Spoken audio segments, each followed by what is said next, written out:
हम लोग इससे पहले चैप्टर देखे थे Newton first law of motion और उसके बारे में बहुत कुछ जाने थे प्रीवियस लेक्चर के बारे में। तो अब जो स्टार्ट करेंगे हम लोग inertia of a body can be of three type. Inertia आप लोग ध्यान दीजिए, पहले वाले लेक्चर जो पढ़ाए थे Newton first law of motion define inertia. Newton first law of motion define कर रहा था किसको? इनर्शिया को डिफाइन कर रहा था। ओके, और एक चीज को डिफाइन कर रहा था Newton first law of motion. तो Newton first law of motion define force. Newton first law of motion जो था वो फोर्स को भी डिफाइन करता था और इनर्शिया को भी डिफाइन करता था। इनर्शिया आप लोगों को बता दिए थे, कोई बॉडी अगर रेस्ट में है तो रेस्ट में ही रहना चाहेगा, कोई बॉडी अगर मोशन में है तो मोशन में ही रहना चाहेगा, कोई बॉडी अगर कोई डायरेक्शन में जा रहा है तो वही डायरेक्शन में जाना चाहेगा, अनलेस और until external force are not applied to that body to change its state of rest, motion और डायरेक्शन। ओके, तो ये था आपका इनर्शिया। अब इनर्शिया जो है हम लोग का थ्री टाइप ऑफ इनर्शिया होता है। इनर्शिया ऑफ रेस्ट पहला, इनर्शिया ऑफ मोशन दूसरा, और थर्ड जो है इनर्शिया ऑफ डायरेक्शन है। तो देखिए इनर्शिया ऑफ रेस्ट का डेफिनेशन क्या है? The inherent property of an object at rest to remain at rest and not to move on its own. बोल रहा है अगर कोई ऑब्जेक्ट रेस्ट में है तो वो रेस्ट में ही रहना चाहेगा, वो क्या करेगा? And not to move on its own, अपने से वो बॉडी मूव नहीं करेगा या वो ऑब्जेक्ट क्या मूव नहीं करेगा। अब इस तरह का एग्जाम्पल इनर्शिया ऑफ रेस्ट का आप लोग बहुत सारा एग्जाम्पल दे सकते हो। वो क्या क्या एग्जाम्पल हो सकता है? तो देखिए मान लीजिए एक टेबल में इमेजिन कीजिए कि एक टेबल में बहुत सारा बुक रखा हुआ है इतना ऊपर करके, और नीचे जो है एक कपड़ा रखा हुआ सिल्क का या जो भी कॉटन का जो भी कपड़ा रखा हुआ है। क्या कीजिएगा? अचानक से उसको ऐसे टानिएगा, तुरंत एकदम झटका देके, तो अचानक से टानिएगा तो आप लोग देखिएगा वो जो जितना बुक था वो अपने जगह पे ही है, लेकिन कपड़ा हम लोग निकाल लिए। तो यहाँ से हम लोग क्या पता चलता है?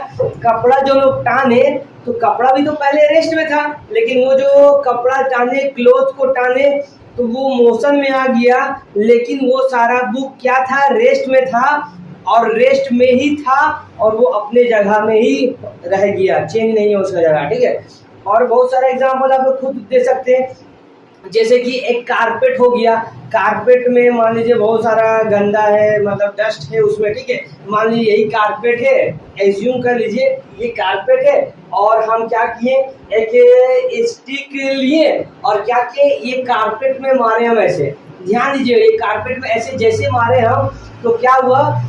ये कारपेट जो था इसमें क्या था? डस्ट भी था, इसमें ये कारपेट में डस्ट भी था। हम स्टिक जैसे ऐसे मारे तो ये कारपेट क्या हुआ? मोशन में आ गया। ये कारपेट जो हो गया मोशन में आ गया, और इसमें जो डस्ट था वो स्टिल रेस्ट में ही रह गया। क्या हो गया? कारपेट ऐसे मारे तो दूर गया, वो मोशन में आ गया, लेकिन वो डस्ट क्या हो गया? वो रेस्ट के कारण वो डस्ट सब क्या हो गया? सब नीचे गिर गया। आप लोग नीचे देखिएगा बहुत सारा डस्ट गिरा हुआ रहेगा। ओके, तो वो डस्ट रेस्ट में था, लेकिन कारपेट जो था जिसको हम मारे वो मोशन में आ गया।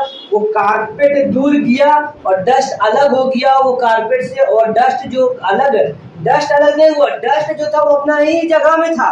कारपेट अपनी जगह से दूसरी जगह चल गया। क्यों? क्योंकि कारपेट को हम मारे, इसलिए कारपेट दूसरी जगह चल गया, मतलब मोशन में आ गया, डस्ट रेस्ट के कारण वो नीचे गिर गया। तो ये बहुत सारा एग्जाम्पल आप लोग इनर्शिया ऑफ रेस्ट का एग्जाम्पल दे सकते हो।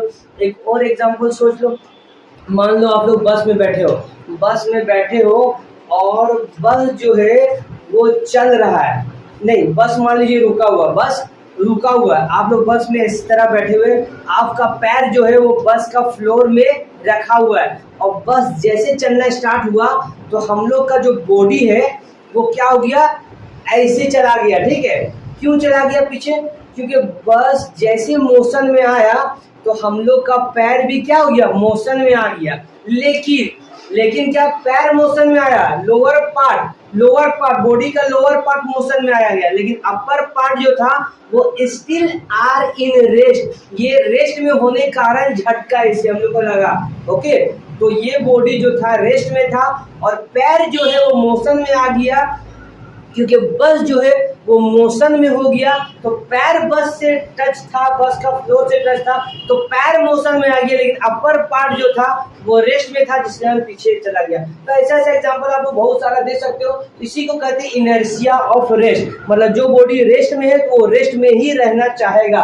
तो पहला टॉपिक समझ आ गया। दूसरा टॉपिक क्या है? Inertia of motion. तो सेम डेफिनेशन आप लोग देखिए, सेम लिखा हुआ है। तो इसमें क्या लिखा हुआ? अगर कोई बॉडी मोशन में है तो वो हमेशा मोशन में ही रहना चाहेगा।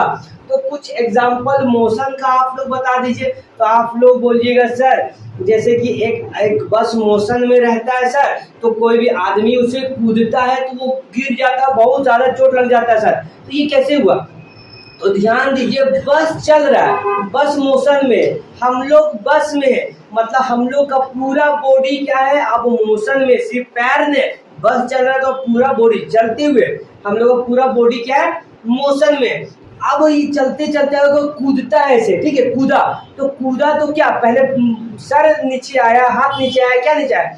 सबसे पहले कूदा तो आपका फीट, आपका जो पैर है वो जमीन से टच किया।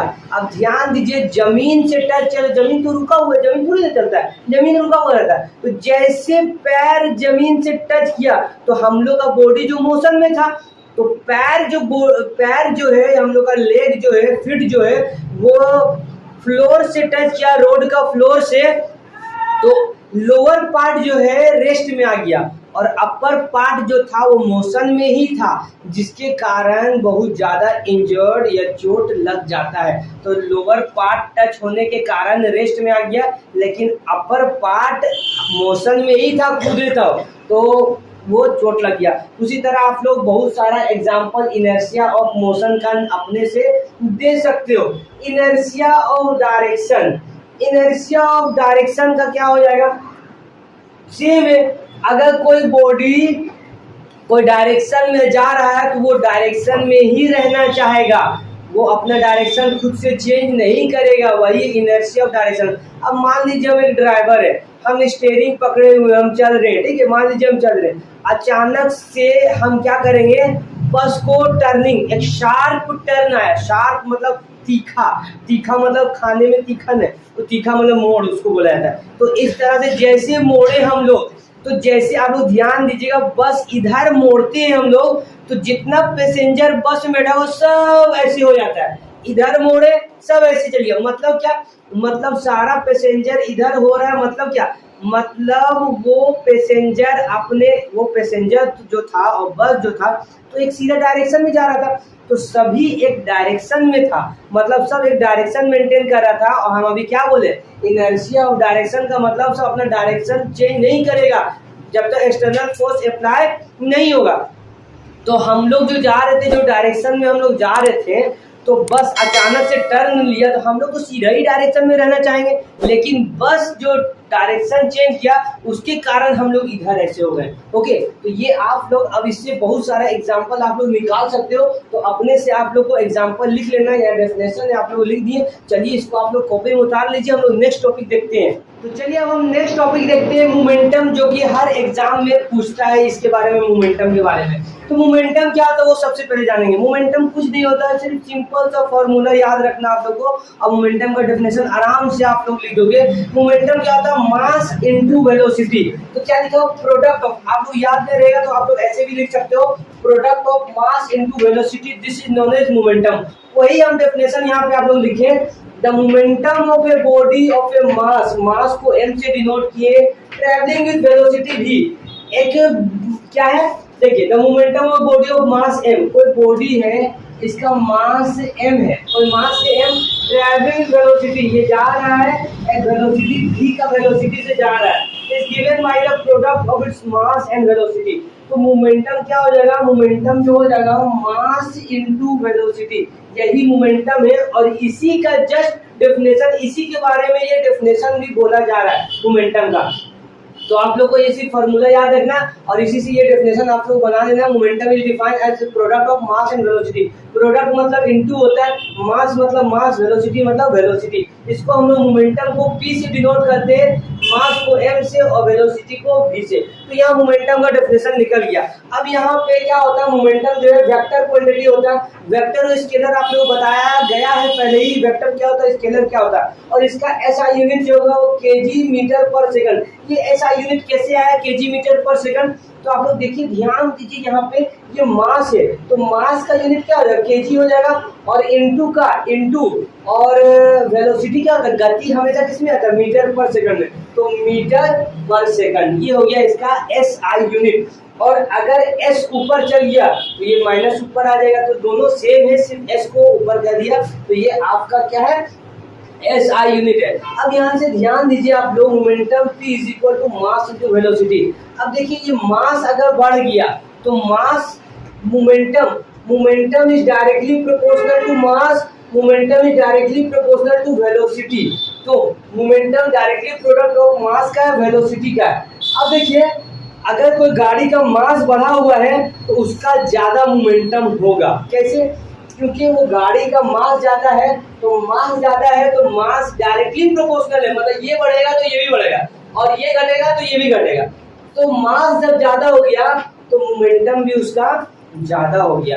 तो ठीक है, तो ज्यादा भारी जो ज्यादा वजन है गाड़ी का, तो उसको हम लोग को पुश करने में बहुत ज्यादा एनर्जी लगता है ड्यू टू मोर मोमेंटम, ज्यादा मोमेंटम के कारण। अब देखिए वेलोसिटी, मान लीजिए एक हल्की गाड़ी आ रहा है, उसको आराम से आप लोग रोक सकते हो, या ऐसे करके यहाँ सामने से ऐसे पकड़ सकते हो उसको, ठीक है। लेकिन अब देखिए हल्की गाड़ी आ रहा है मतलब क्या, हल्की गाड़ी आ रहा है मतलब इसका मोमेंटम कम है, तो कम मोमेंटम है मतलब वेलोसिटी कम है तो मोमेंटम भी कम है। क्यों, गाड़ी हल्की आ रहा है मतलब उसका गति, मतलब उसका वेलोसिटी वो कम है। तो जब वेलोसिटी कम है तो velocity directly proportional to momentum है, मतलब वेलोसिटी कम हुआ तो मोमेंटम भी कम हो गया। अब ध्यान दीजिए, कोई तेजी से गाड़ी आ रहा है एकदम, उसको रोक सकिएगा, जाइएगा सामने तो उड़ा देगा गाड़ी। क्यों, क्योंकि वेलोसिटी ज्यादा था तो गाड़ी का मोमेंटम भी ज्यादा था। ओके, तो ये आप लोग का मोमेंटम हो गया। इससे एक न्यूमेरिकल आता है, तो आसान सा न्यूमेरिकल हम यहाँ पे लिखे हुए हैं, आप लोग को नजर भी आ रहा है। ये न्यूमेरिकल क्या बोल रहा है, कैलकुलेट, निकालिए। क्या निकालिए, मोमेंटम। तो मोमेंटम निकालिए तो झट से मेरा दिमाग में फॉर्मूला आ जाना चाहिए मोमेंटम का, कि फॉर्मूला होता है मोमेंटम का मास इनटू वेलोसिटी। अब हम क्या करेंगे, अब न्यूमेरिकल में खोजेंगे मास कहाँ दिया है और वेलोसिटी कहाँ दिया है, क्योंकि बोल रहे मोमेंटम निकालने तो जरूर कहीं ना कहीं इसमें मास और वेलोसिटी दिया होगा। तो देखिए of an object having mass of, mass कितना है 500 ग्राम, क्या है 500 ग्राम, मूविंग वेलोसिटी 10 मीटर पर सेकंड। अब देखिए मास जो है वो ग्राम में है, लेकिन अभी आप लोग SI यूनिट निकाले थे तो मास का SI यूनिट क्या था, केजी था। मतलब हमको क्या ग्राम को कन्वर्ट करना पड़ेगा केजी में, और मीटर पर सेकंड में क्या था, वेलोसिटी जो था वो मीटर पर सेकंड में था। तो वेलोसिटी मीटर पर सेकंड में दिया हुआ, इसका हमको चेंज नहीं करना, सिर्फ इसको चेंज करना है किसमें, केजी में। तो यहाँ पे हम केजी में चेंज कर दिए, मास 500 ग्राम, तो 1000 से डिवाइड देंगे तो केजी में आ जाएगा, तो केजी में आ गया। अब बोला मोमेंटम निकाले, तो मोमेंटम का फॉर्मूला होता है P is equal to mass into velocity. Mass कितना दिया हुआ आप लोग का, मास दिया हुआ है आप लोगों का 0.5 केजी, और वेलोसिटी कितना है 10 मीटर पर सेकंड, 10 मीटर पर सेकंड। अब देखिए यहाँ से पॉइंट हटेगा तो नीचे 10 बैठेगा, ये 10 कट जाएगा, क्या है 5 केजी मीटर पर सेकंड। यूनिट भी मेरा आ गया और ये आंसर भी आ गया, तो इतना मोमेंटम हम लोग का निकला। तो यहाँ से आप लोग मोमेंटम जान गए, और बहुत सारा कुछ मोमेंटम के बारे में पढ़ाएंगे। अभी इतना आप लोग लिख लीजिए, फिर नेक्स्ट